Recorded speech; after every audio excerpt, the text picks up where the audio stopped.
میں کیوں وزیرستان گیا امن مارچ میں؟ کیونکہ میں چاہتا تھا کہ اس ملک میں امن ہو.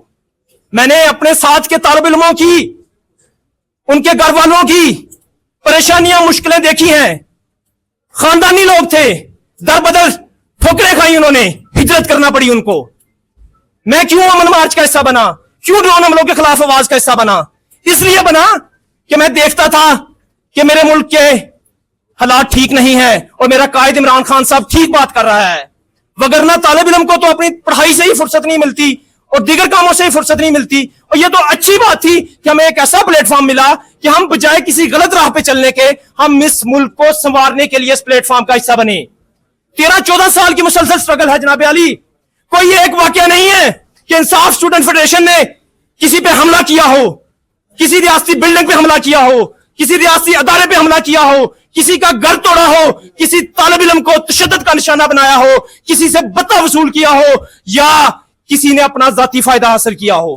ہمارا سب کچھ اس ملک سے ہے، اس وطن سے ہے. ہم اس ملک کے لیے، اس معاشرے کو بدلنے کے لیے اس پلیٹ فارم کا حصہ بنے تھے اور ہم نے اپنی جدوجہد کا آغاز کیا تھا. لیکن بدلے میں ہمیں کیا ملتا ہے؟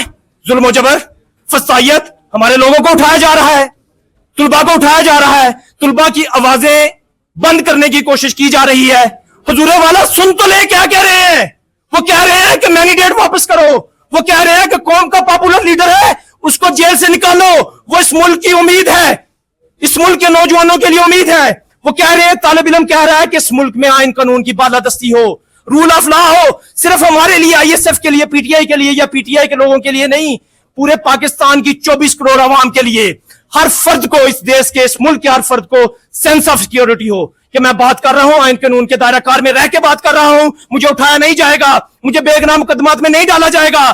آپ اگر لوگوں سے سینس آف سیکیورٹی چھینیں گے، طالب علموں سے سینس آف سیکیورٹی چھینیں گے، تو آپ سروے کروا کے دیکھ لیں، ادھر پوچھ لیں، طالب علم کہے گا میں اس پاکستان سے باہر جانا چاہتا ہوں. کیوں؟ اگر وہ پڑھ رہا ہے، اس کی فیسیں اتنی ہیں، ماں باپ سے افورڈ کرنا مشکل ہو گیا ہے. ہم نے مطالبہ کیا کیا ہے کہ طلباء کی فیسوں میں اضافہ واپس لیا جائے، 30% فیسیں کمی کی جائے. کیوں؟ کیونکہ اس وقت پیرنٹس پریشان ہیں کہ بجلی کے بل ادا کریں، دیگر اخراجات ادا کریں یا اپنے بچوں کی فیسیں دیں. ہم چاہتے ہیں کہ یہ سینس آف سیکیورٹی ہو. یہ ریاست کی ذمہ داری ہے، ایک فلاحی ریاست کی ذمہ داری ہے کہ یہاں پر بسنے والے ہر شخص کو تحفظ دیا جائے، یہاں پر بسنے والے ہر شخص کے لیے صحت، تعلیم، روزگار، کاروبار کے مواقع دیے جائیں. یہ کس نے ہمیں، ہمارے لیے یہ موقع فراہم کرنے ہیں؟ آج اس لیے اس ملک کا طالب علم جو ہے وہ ناامیدی کا شکار ہو رہا ہے، اور ہم اس ناامیدی سے بچانے کے لیے ہم اپنی آواز اس پلیٹ فارم سے، اور چند دن پہلے اسلام آباد میں بھی پریس کلب میں اور پورے ملک میں جو آئی ایس ایف نے پریس کانفرنس کی کر کے ہم نے آپ کے سامنے رکھے. ہمارے سارے کے سارے مطالبات جائز ہیں، آئین قانون کے دائرہ کار کے اندر ہیں. اور میں یہ بھی بتانا چاہتا ہوں کہ اس ملک کا نوجوان طالب علم باشعور ہے، کوئی غلط فہمی میں نہ رہے.